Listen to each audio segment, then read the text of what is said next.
Kira-kira apa ya yang bikin bakso kok hasilnya kurang kenyal? Setidaknya ada 3 hal yang bisa menyebabkan hasil bakso kurang kenyal secara sains. Nah, yang pertama tentu adalah kualitas daging yang Anda gunakan. Yang kedua, komposisi resep yang Anda pakai seperti gimana. Dan yang terakhir, yang ketiga, proses rebusnya bagaimana. Ketiga hal ini sangat krusial dan kita coba bedah satu persatu nih. Yang pertama tentu adalah kualitas daging yang Anda gunakan. Semakin bagus dagingnya, tentu hasilnya semakin kenyal. Karena kekenyalan sebuah bakso, sosis, nugget, dimsum, dan sebagainya. Pokoknya semua aneka olahan daging itu selalu dari daging. Makin tinggi dagingnya, makin kenyal, makin banyak lemaknya, makin jelek hasilnya.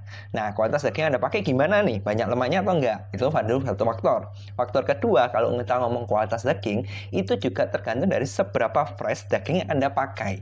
Intinya fresh adalah seberapa panjang jarak waktu antara daging tadi disembelih hingga Anda pakai giling.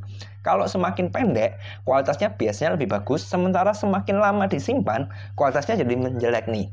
Nah, kalau Anda beli di pasar, daging yang fresh baru sembelih, tapi Anda simpan di kulkas, Anda biarkan berjam-jam baru Anda pakai, tentu hasilnya sudah tidak fresh. Yang kedua, kalau komposisi resep, tentu ada beberapa hal yang perlu kita perhatikan, yaitu komposisi dari dagingnya berapa, tepungnya berapa, esnya berapa, dan bahan tambahan apa saja yang Anda perlu gunakan. Nah, karena hal ini cukup panjang, intinya saya tidak akan bahas secara detail. Kalau Anda tertarik, Anda komen aja. Nanti saya kirim nomor yang bisa Anda pakai untuk konsultasi.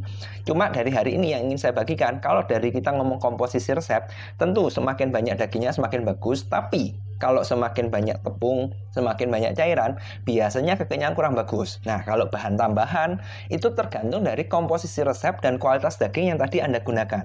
Kalau ternyata Anda jelek kualitasnya, tidak fresh, semakin lama disimpan, terus komposisi esnya biasanya kebanyakan karena diatur tukang giling, maka tentu Anda perlu pakai bahan tambahan. Macam bahan tambahan sendiri juga banyak sekali dan tidak akan saya jelaskan hari ini. Makanya kalau Anda tertarik untuk belajar lebih lanjut, Anda mungkin sudah coba dan pusing, komen aja. Nanti akan saya kasih nomornya untuk Anda bisa konsultasi secara gratis.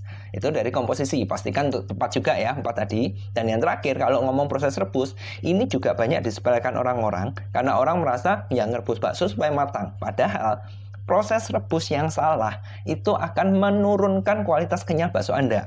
Nah, semakin bagus, semakin tepat rebus Anda, biasanya hasil baksonya juga semakin bagus.